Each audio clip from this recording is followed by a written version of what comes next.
que les comentaba que le he puesto por nombre la esperanza de la resurrección.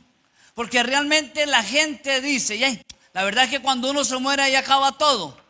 Eso para el ser humano normal y corriente sí es cierto. Pero tenemos esperanza de que pasaremos a una mejor vida después de nuestra primera muerte. Y esa esperanza ni usted ni yo podemos perderla en ningún momento.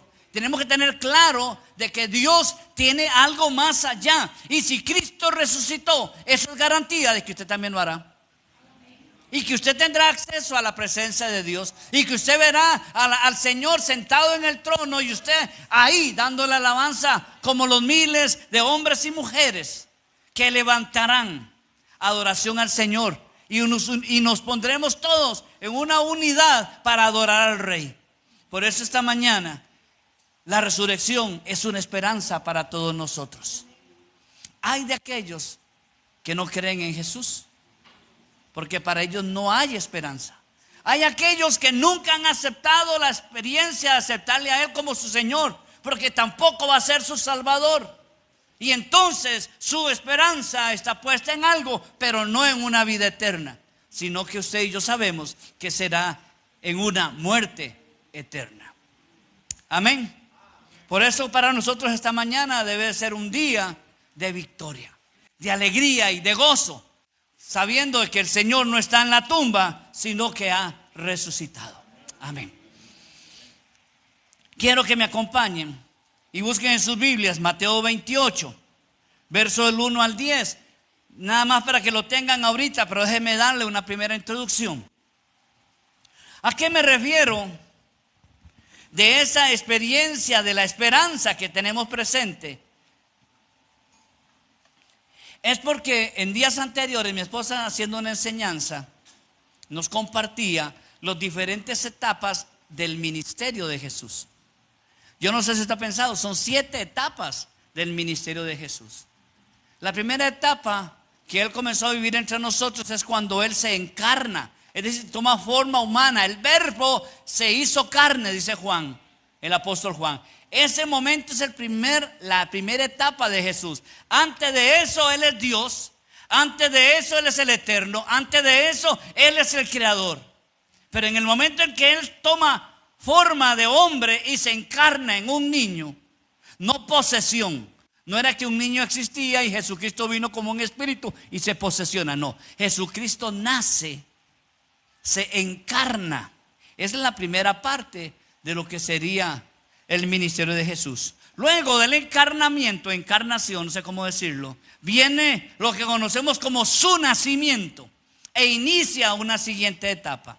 Luego viene su crucifixión y posterior la muerte. Y luego esto que vamos a celebrar hoy, su resurrección. Y después de la resurrección, su ascensión al cielo. Y de última etapa, su segunda venida. Esas son las 7 etapas del ministerio de Jesús. Y uno nunca debe olvidar ninguna de ellas. ¿Sabe por qué? Porque si no hay muerte, no hay resurrección. Y si no hay encarnación, tampoco hay salvación.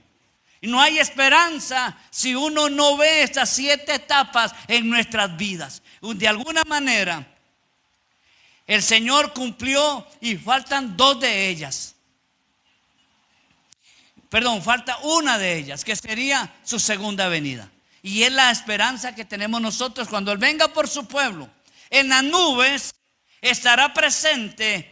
Y entonces los que hayan muerto, dice Pablo, resucitarán.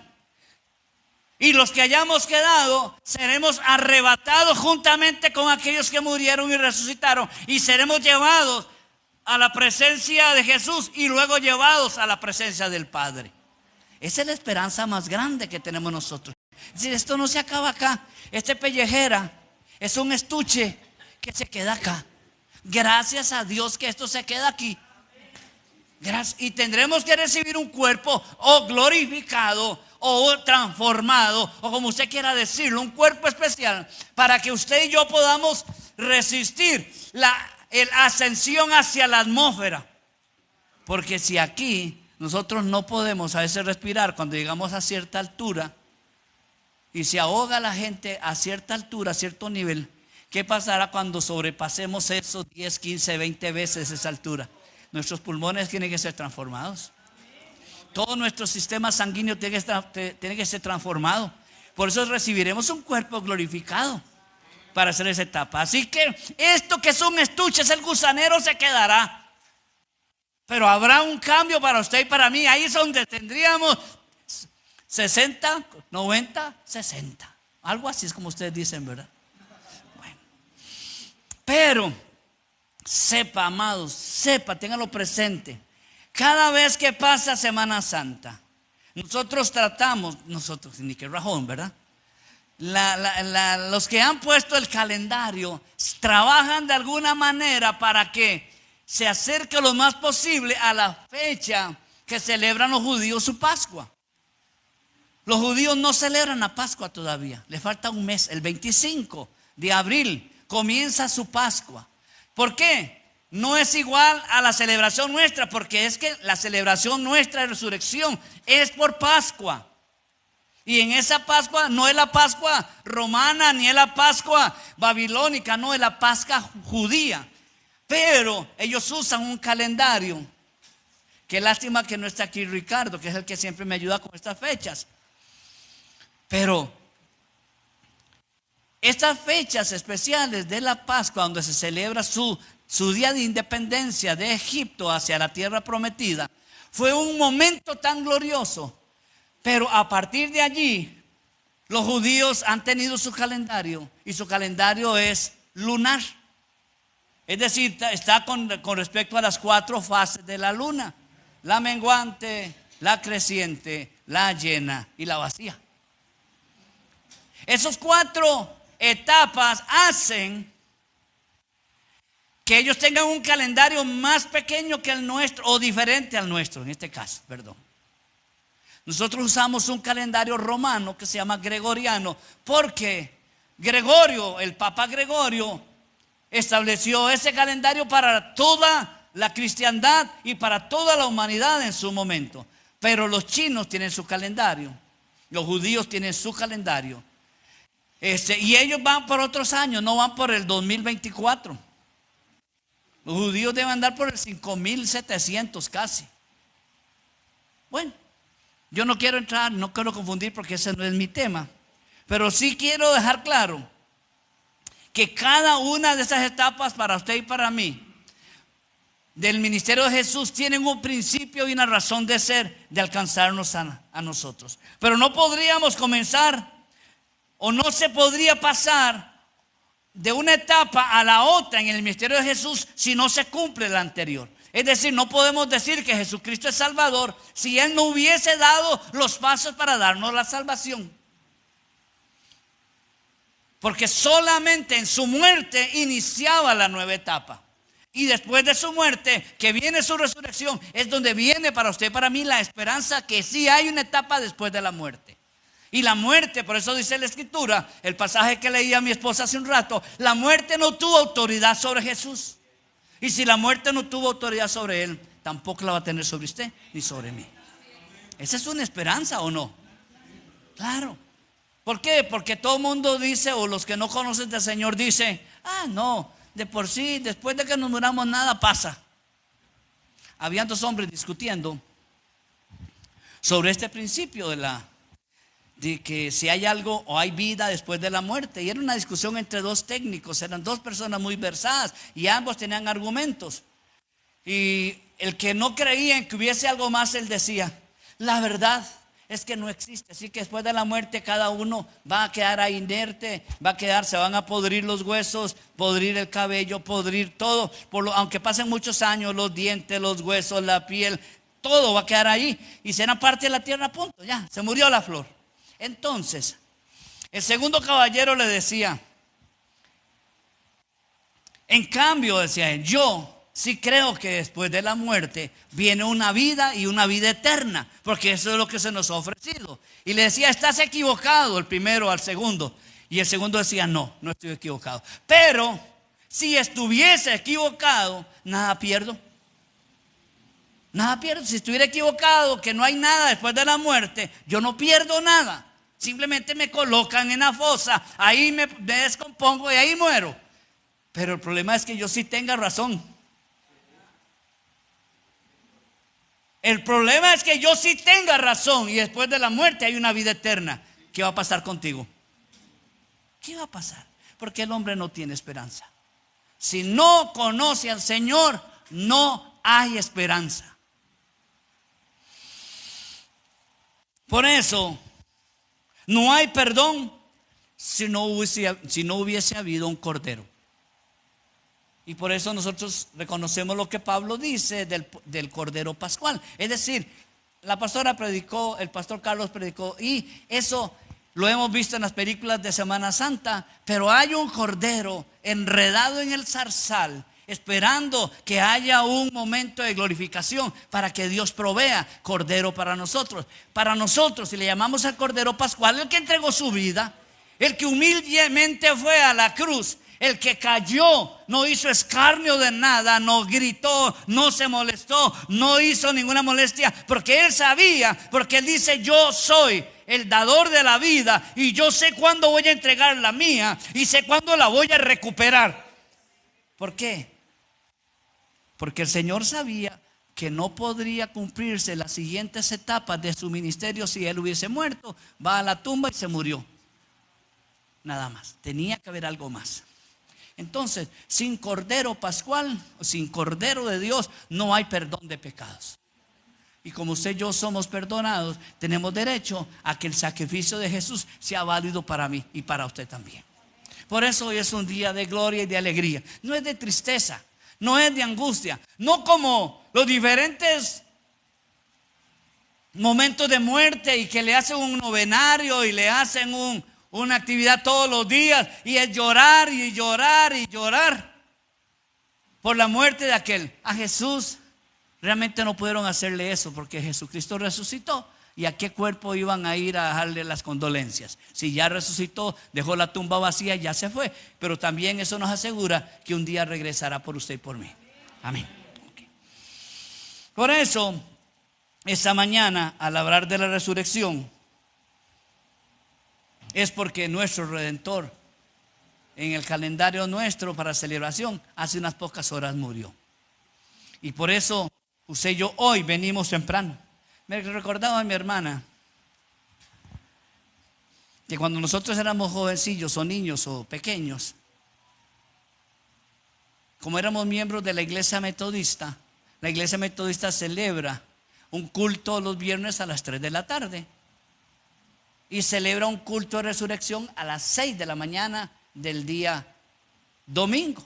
Entonces era bonito porque uno iba, madrugaba ese día y después del culto que terminaba a las 8:30, casi 9, del culto de resurrección, era algo diferente. Desayunábamos en la iglesia, era un fiestón que se quedaba el resto de la mañana. Yo digo, qué bonito para celebrarlo. Hemos estado en actividades así, en que se hace una vigilia al amanecer del día domingo y se hace una celebración lindísima. Ok, eso es parte de la liturgia de algunas iglesias. Y yo lo había olvidado, ahora que mi hermana me lo compartió, me hizo recordar esa etapa bonita de la resurrección. ¿Por qué? Porque uno tiene que saber que Jesucristo murió, hubo un periodo de silencio y viene su resurrección. Yo quería preguntarles, ¿alguno de ustedes ha leído algún libro de Max Lucado? Sería bueno que lo leyeran alguno, pero hay uno específico. Es tan fácil de leer y tan rico de leer que yo me acuerdo que yo me lo leí en un día, eso sí. Fui con la tarea de él y me lo leí en un día. Se llama Y los ángeles guardaron silencio. Así. Narra exactamente todo lo que sucedió el día sábado. Y ese silencio, los ángeles, sabiendo que podían sonar trompetas, podían gritar loores, podrían decir que Jesucristo estaba vivo, tuvieron que esperar y hacer silencio y escuchar la mofa, la burla, el escarnio que se hacía en el infierno porque habían vencido a Jesús, porque lo habían crucificado, lo habían muerto, lo habían sepultado. Pero el cielo sabía que eso no era todo y el diablo no esperaba que a las pocas horas de su muerte ese escarnio iba a acabar porque iba a resucitar Jesús. Ese libro, si algún día tienen oportunidad de comprarlo, hágalo. Y los ángeles guardaron silencio, de Max Lucado. Bueno, ese pasaje que quiero leer ahora sí, Mateo 28, y me he detenido a leerlo porque ya mi esposa lo leyó al principio y Damari lo mencionó también, pero es un texto básico para nosotros esta mañana. Mateo 28, 1 al 10, dice: pasado el día de, vean, lo pueden copiar, ya si no trajeron Biblia aprovechen para leerla. Dice, pasado el día de reposo. ¿Qué día es? Sin miedo, ¿qué día es el día de reposo? Sábado. Entonces, pasado el día de reposo, ¿qué día es? No, pasado el día de reposo, domingo. Es lo que está diciéndonos el evangelista. ¿Por qué Mateo dice esa frase? Porque Mateo le está escribiendo a los judíos. El evangelio de Mateo es para que lo escucharan los que no habían querido aceptar a Jesús, y les está contando la historia para judíos. Entonces le dice, después de que pasó el día de reposo, usted y yo sabemos que es domingo, al amanecer del primer día de la semana. Qué interesante. Esa es la primera gota de un gran lago para saber nosotros que la iglesia cristiana no celebra el sábado, porque desde el mismo inicio de su resurrección se hace referencia a ese momento de domingo, y a partir de ahí el domingo es el día del Señor. El Sabbat queda para los judíos, que lo celebren, que practiquen, que hagan todas sus fiestas, pero la iglesia cristiana trabaja el día domingo como el día del Señor, porque así se le llama. Aquel era el Sabbat, el día de reposo, el día en que el Señor, Dios descansó. Pero dice que después del día de reposo, al amanecer del primer día de la semana, vinieron María Magdalena y la otra María a ver al sepulcro. Es decir, no vino María, la madre de Jesús. Y es que el nombre María era muy común. Es uno de los nombres más comunes que había. Pero María Magdalena vino y la otra María. Pienso, porque los historiadores lo mencionan, que es una mujer que tenía mucho dinero, que sostenía el ministerio de Jesús y que era parte de su esposa, era parte del Sanedrín. Dice, un primer elemento, hubo un gran terremoto. Por eso es que la gente se sorprende que en Semana Santa siempre tiembla. Ya lo sabemos, ¿no es cierto? Nada más decimos cuándo va a ser y cuánto dura. Nada más. Dice que hubo un gran terremoto. ¿Pero por qué hubo un gran terremoto? ¿Por qué? Porque Jesús resucitó. Ahí lo dice, copien. Dice, porque un ángel del Señor descendió del cielo y llegando removió la piedra y se sentó sobre ella. Por eso estuvo el terremoto, porque el ángel descendió moviendo la piedra y sentándose en ella. Los cimientos de la tierra tuvieron que moverse. Dice algo más, que este ángel del Señor tenía un aspecto como de un relámpago brillante. Su vestido era blanco como la nieve. Y de miedo de él, los guardas temblaron y se quedaron como muertos. Es así. Lo que nos han dicho, cuando un león lo ataque, hágase el muerto. Yo digo, hágase el loco porque yo corro. Pero hágase el muerto. Dice, quedaron como muertos. No sabían qué hacer, sin respirar, moverse, levantar las cejas, porque el ángel de Jehová estaba presente en ese lugar. Y ayer era muerte, antier era muerte, pero ahí es expectativa de una resurrección. Dios sigue haciendo grandes y obras portentosas en medio nuestro. El ángel de Jehová acampa alrededor de sus hijos y los defiende. Entonces sigo leyendo. Verso 5. Mas el ángel respondiendo le dijo a las mujeres: no teman ustedes, Porque yo sé que buscan a Jesús, el que fue crucificado. Él no está aquí, pues ha resucitado. ¿Cómo dijo? Venid, ve del lugar donde fue puesto el Señor, e id pronto y decir a los discípulos que ha resucitado de los muertos. Y aquí va delante de ustedes a Galilea, allí le van a ver. He aquí, os lo he dicho. Entonces ellas, saliendo del sepulcro con temor, pero con gran gozo, fueron corriendo a dar las nuevas a sus discípulos. Y mientras iban a dar las nuevas a los discípulos, he aquí, Jesús les salió al encuentro y les dijo: bienaventuradas, os salve. Y ellas, acercándose, abrazaron sus pies y le adoraron. Entonces Jesús le dijo: no teman, id, dad las buenas nuevas a los hermanos, para que vayan a Galilea y allí me verán. Qué interesante es esta historia, porque si usted lee los evangelios, todos hacen referencia a este momento glorioso, pero hay uno donde dice: no me toquen, porque todavía no he subido al Padre. Y en este dejan que lo abracen.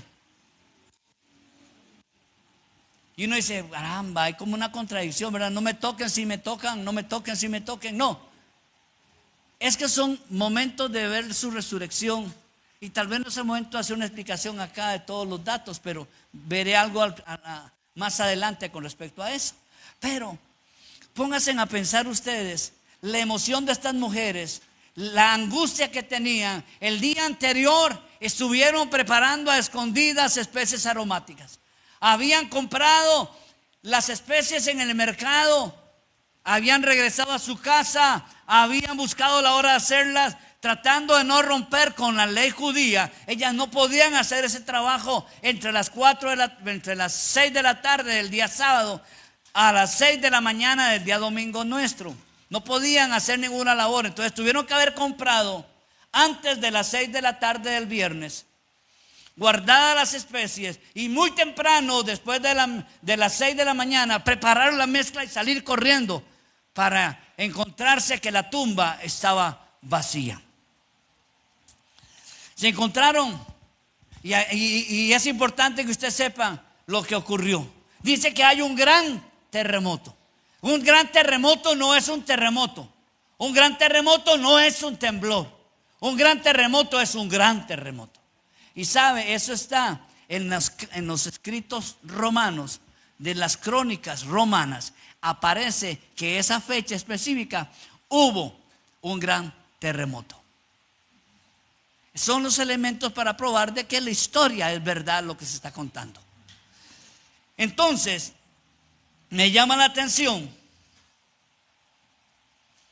que ellas se llenan de un temor diferente a los soldados.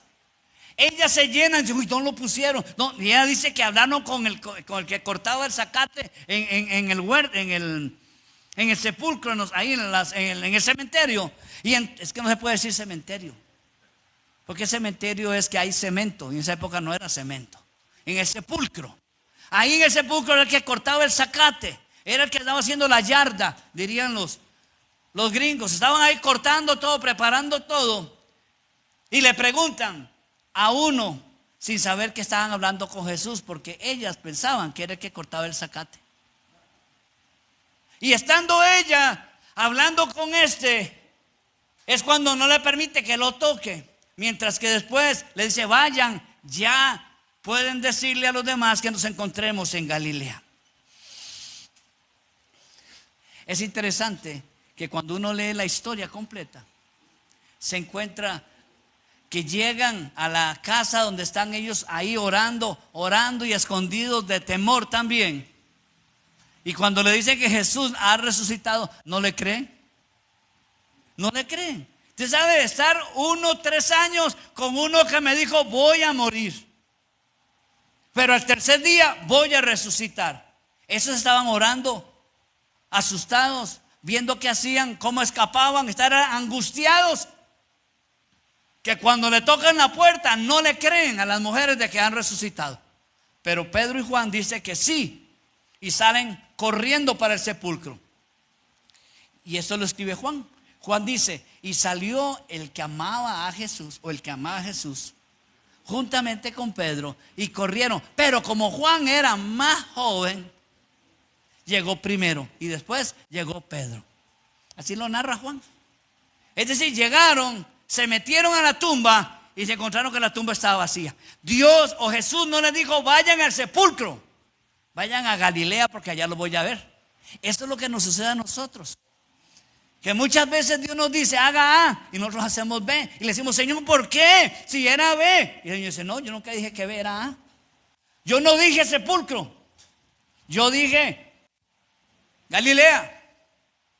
Yo no dije acá, lugar de muerte, sino en el lugar de la victoria, allá.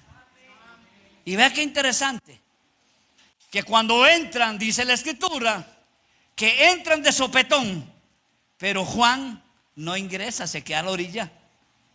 Juan no es tonto, dice, y si todavía está ahí, lo toco, está muerto, me voy a contaminar 7 días. Y él no entró. El que entró fue Pedro, que no pudo parar de la carrera que se traía, seguro, porque el sepulcro era una puerta, pero tenía unas gradas hacia abajo. Imagino que Pedro fue hasta abajo. Y sabe que cuando Pedro entra, Juan se atreve a ingresar. Y cuando ingresa, Juan se queda viendo y dice, mira, todas sus ropas bien dobladas y el sudario recogido.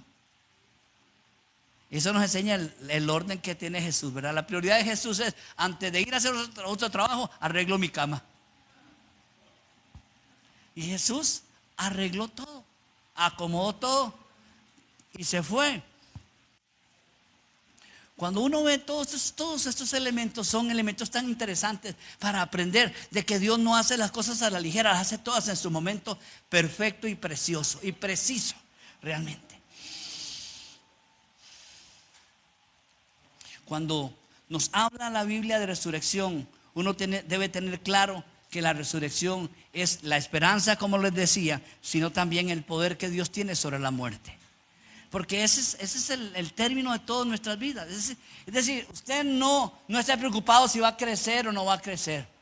Si no dice, ay, que me alcance la vida para ver a mis hijos crecer, para verlos entrar a la escuela, para que vayan al colegio, para que se gradúen de la universidad, para que se casen. Ahora quiero verles sus hijos y después quiero chinear los nietos. Y ahí uno comienza como a estirar la masa un poco más para allá, un poco más para allá.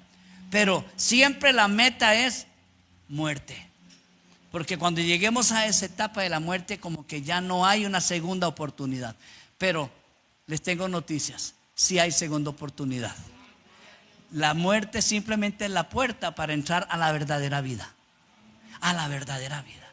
Por eso no hay que tener ni miedo ni angustia a la muerte, porque el momento en que estemos en ese paso de muerte, hay que estar listo para lo que Dios va a hacer en esa siguiente etapa. Porque usted y yo conocemos lo que viene. Pobres los que no quieren conocer eso, que están angustiados porque se van a morir. Ya les duele, mire. Hay personas que les cuesta un poquito respirar. Ya me va a dar un infarto. Ya me va a dar un infarto, ya me va a dar un infarto. Y se prepara porque ya siente que le va a dar un infarto. Comienzan a comer. Algo se les queda aquí pegado. Uy, yo me voy a ahogar ya. Les cuento una historia personal. Una vez casi me ahogo. En aquella época que existían las pastillas de menta, la Gallito. Yo sé que para algunos aquí eso es un tesoro y otros ni siquiera conocieron. Pero había unas pastillas de menta de la Gallito.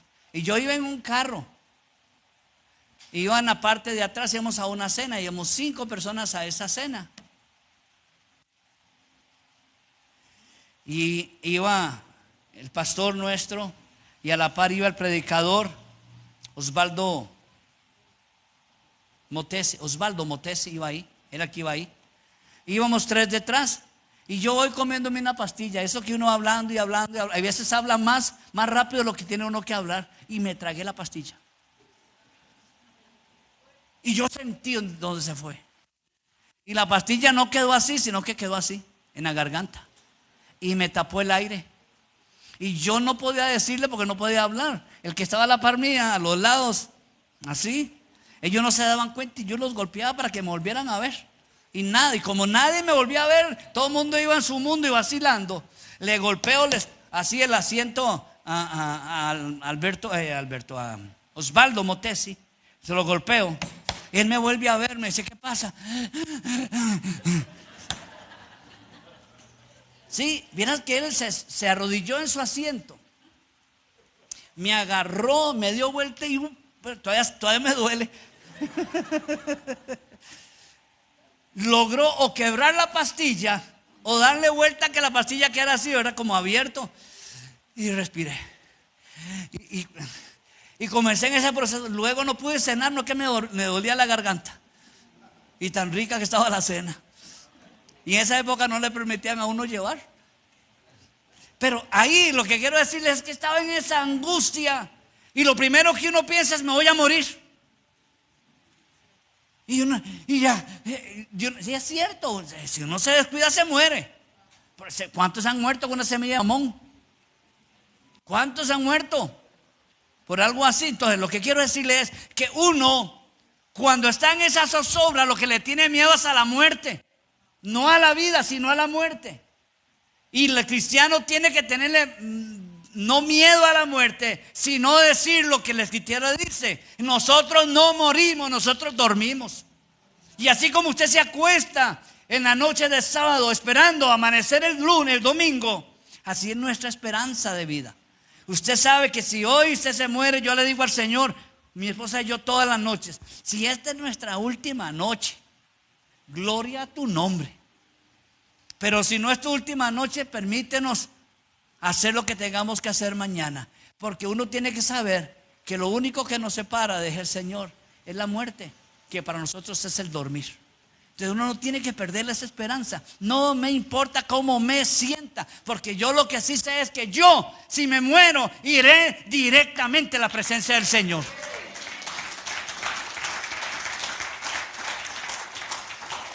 Y de algo que acongoja a la gente: ¿y quién va a pagar el funeral? Yo un día le pregunté eso a mi esposa: mi amor, ¿y si vos te morís o yo me muero? Ella me dijo: vea, yo antes pensaba eso, preocupada por el cementerio, por las carrozas, por las flores, por la caja. Estaba tan angustiada siempre. Y un día dije: Señor, yo soy la pastora, y si me muero, que me entierren allá en la iglesia. Tiene que ver cómo hace para enterrarme. Bueno, un día el pastor Carlitos me dice, o nos dice: ustedes dos han pensado en eso. Sí, lo hemos pensado, pero no hemos hecho nada. Entonces me llama al día siguiente, me dice: ya está listo, en la póliza que yo tengo ya están incluidos ustedes dos. Y le dije: Señor, gracias, porque la mitad ya está hecha, falta la otra parte.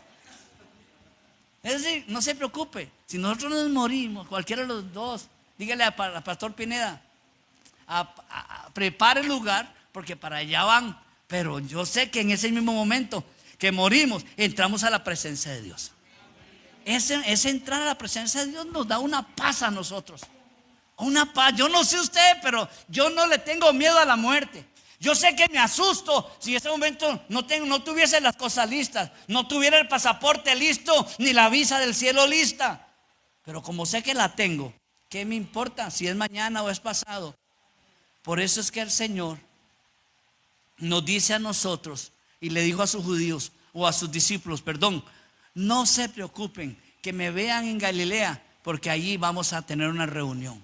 El Señor dice esta mañana: no se preocupen, yo los estoy esperando. He hecho casa para ustedes en el cielo, donde van a morar por siempre.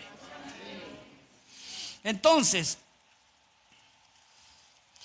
este pasaje que hemos leído tiene unos eventos que se los he mencionado unos, pero otros no. Primero, un gran terremoto, para que los romanos sepan que era verdad.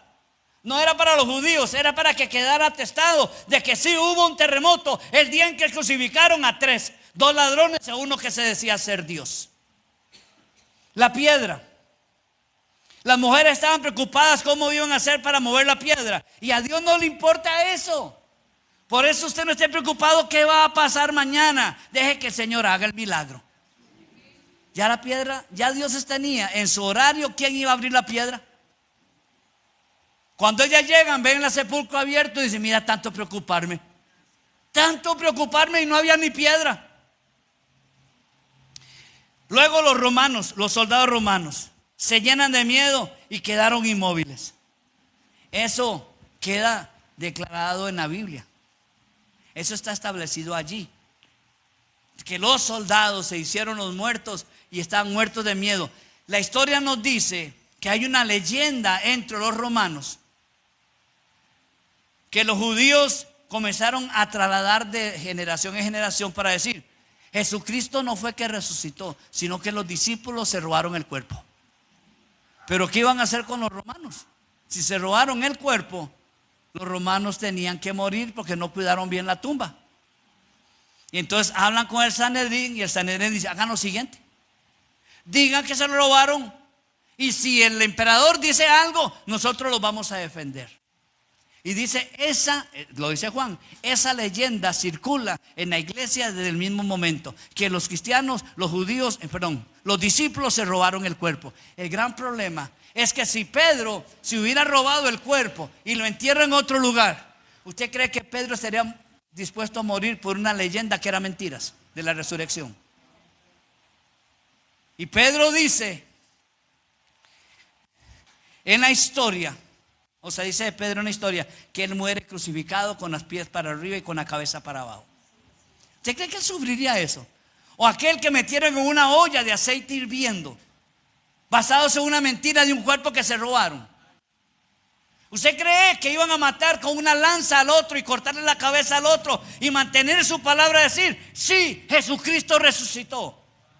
Porque nadie basa su fe en una mentira, sino la basa en una verdad. Los romanos tuvieron que pagarle a sus soldados para que no dijeran nada. El ángel habla con las mujeres, pero no habla con los soldados. Eso es importante. Él no viene a convencer romanos, él viene a fortalecer las mujeres. Algo que me llama la atención: las primeras personas comisionadas, la gran comisión es de Mateo 28. Las primeras personas comisionadas a hacerlo de Mateo 28 fueron las mujeres. Porque no es a ellas que le dice vayan y díganle que he resucitado. Y la comisión el Señor lo pone hasta el final del capítulo 28 de Mateo. Cuando ya Jesucristo resucitó, ya los prepara para enviarles: vayan por todo el mundo y predicar este evangelio a toda criatura. Y bautícelos en el nombre del Padre, del Hijo y del Espíritu Santo. Y nos comisiona a todos. Pero antes de comisionarnos a todos, a las primeras que comisionó fue a las mujeres. ¿Sabe? Las mujeres tienen un elemento especial, un algo especial, que logran compartir el mensaje de salvación más fácil. Mira, es que yo antes tenía y ahora Dios me sanó. Antes tenía y en mis hijos. Y comienzan, ustedes tienen esa facilidad más que el varón, porque el varón está pensando más en fútbol y en política que en religión. Pero las mujeres son como más dadas a entender esa comisión y hablan. Por eso es que en las iglesias hay más mujeres que hombres, porque son ellas las que traen. Pero cuando viene el hombre, viene la esposa. Pero no siempre cuando viene la esposa, viene el varón. Por eso es que nos llama la atención. Aquí tenemos muchos varones y muchos matrimonios, y eso nos da paz, porque sabemos que estamos haciendo algo bueno por lo menos. Siguiente: Jesús les salió al encuentro a las mujeres que iban con la noticia. Es decir, qué interesante es que todavía ellas no tienen la noticia completa hasta que se les aparece Jesús. Lo abrazan y dicen: si ha resucitado en marzo, lo abrazamos, hasta lo tocamos, hasta nos acercamos a Él y le adoramos. Siguiente evento: las mujeres adoraron al Señor y después se fueron a Galilea juntamente con los discípulos. Durante mucho tiempo las mujeres no podían acompañar a Jesús, pero a partir de allí se convirtieron realmente en unas discípulas estas mujeres. Hay algo interesante: en el templo sucede. Igual que había una noticia para que los romanos estuvieran presentes. Es decir, los romanos en sus escritos históricos dice: hubo un terremoto el día en que se crucificaron un ladrón a la derecha y a la izquierda del otro. Pero en el centro hubo uno que se crucificó porque él decía que era el Dios de los judíos. Eso está en el escrito romano. ¿Pero qué está en el escrito judío? Dice que el velo del templo se partió en dos. Era una sola tela cosida y de 12 metros, más o menos como el altar, como estos 12 metros del altar. Entraban por una esquinita del velo y nadie podía ver lo que estaba adentro. Una arca. Nadie podía ver lo que estaba adentro. Una mesa. Nadie podía entrar ahí. Pero el día en que Jesús muere, ¿sabe qué pasa? Se parte el velo. Y ahora sí, el lugar santo tiene acceso al lugar santísimo. Y al igual que usted, yo puedo entrar allí. Para eso se hace. El judío no podía. Por siglos no lo hizo. Pero ahora al rasgarse, los que llegaban al templo decían: ¿qué será lo que pasó?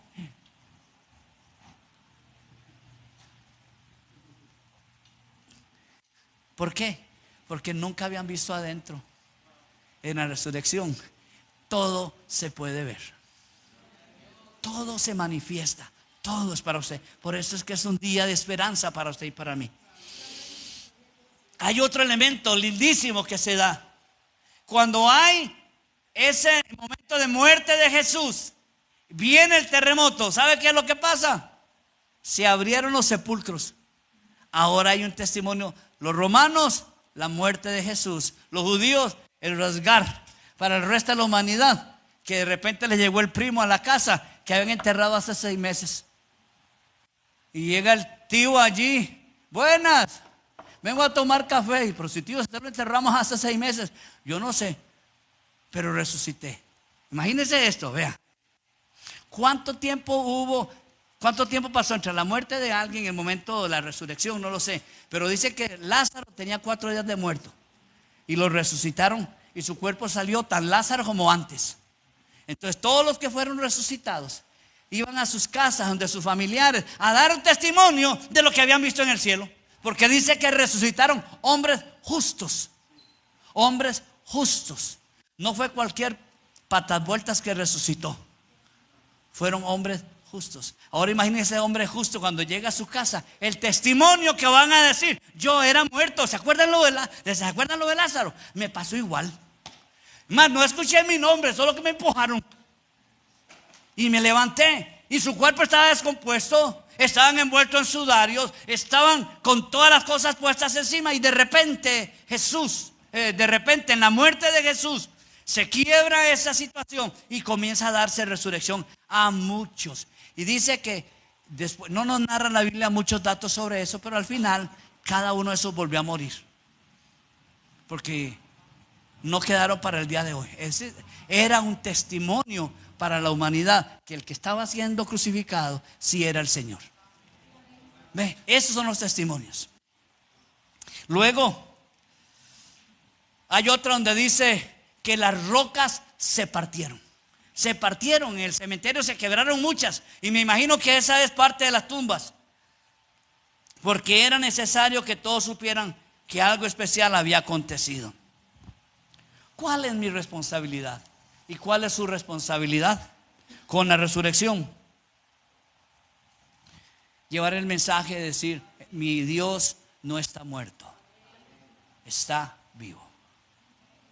Pero hay algo más, y es con lo que yo en estos minutos quiero concluir.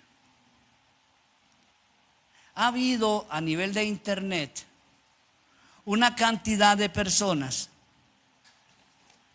que en lugar de ver la resurrección como una esperanza, está viendo, inclusive a nivel de traductores bíblicos, confusión. Porque hoy cualquier persona con un cursito de... Yo en mi época estudiante, yo recibí 6 meses, un año de griego y no aprendí nada.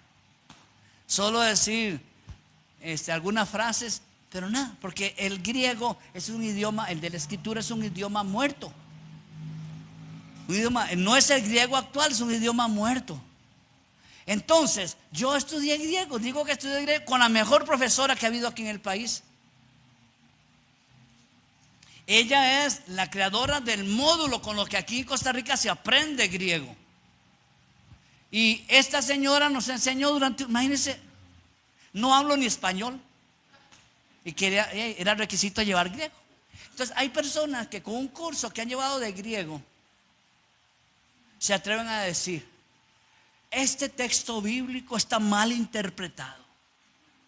Mire, yo tuve el privilegio, o tengo el privilegio de conocer, ya no sé si murieron, Samuel Pagán, traductor bíblico, 50 años de trabajar con los idiomas y unos traductores oficiales de Sociedad Bíblica.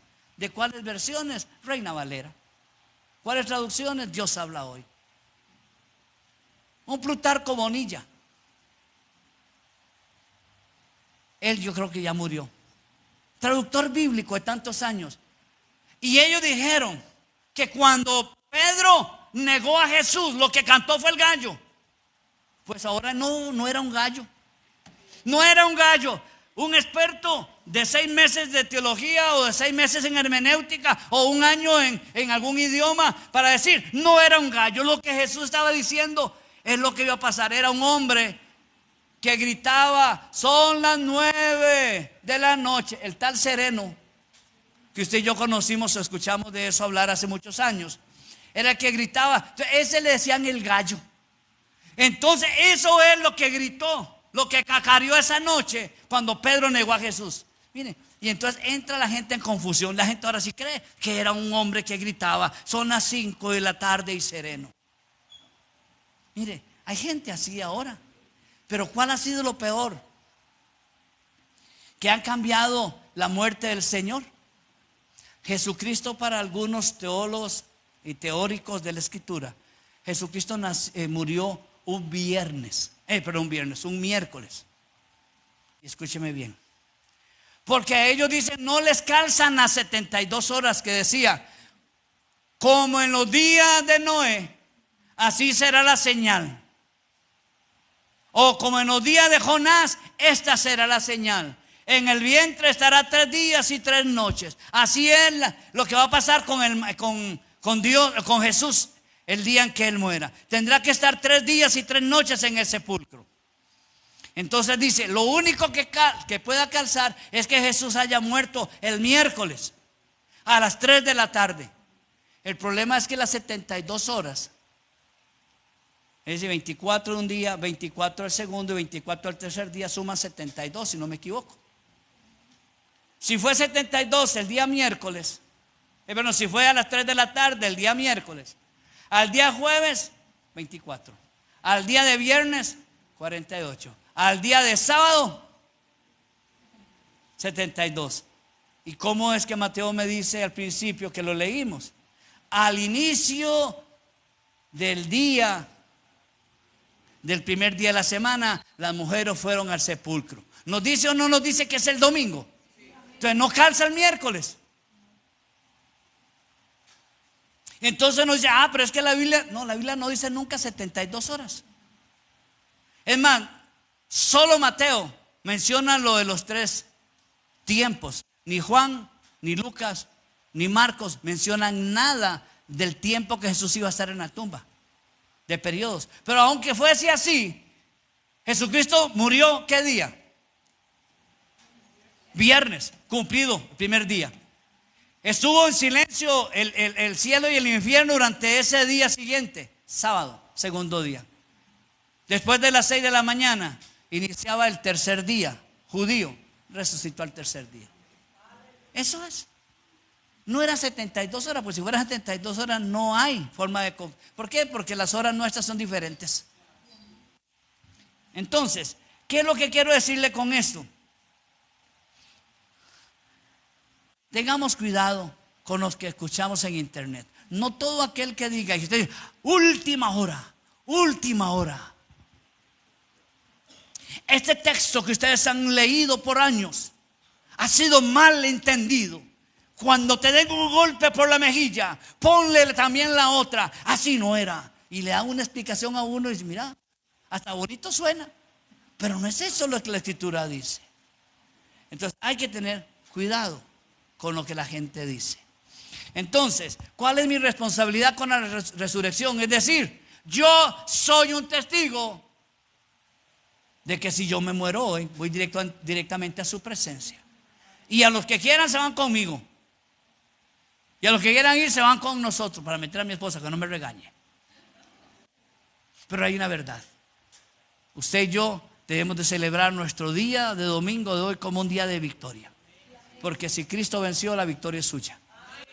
Si el Señor resucitó, usted resucita. Y si el Señor dice que regresará, es porque Él de un día va a regresar. Amén. Póngase de pie, por favor. Hoy debemos celebrar la resurrección con alegría y con gratitud. Con alegría y con gratitud.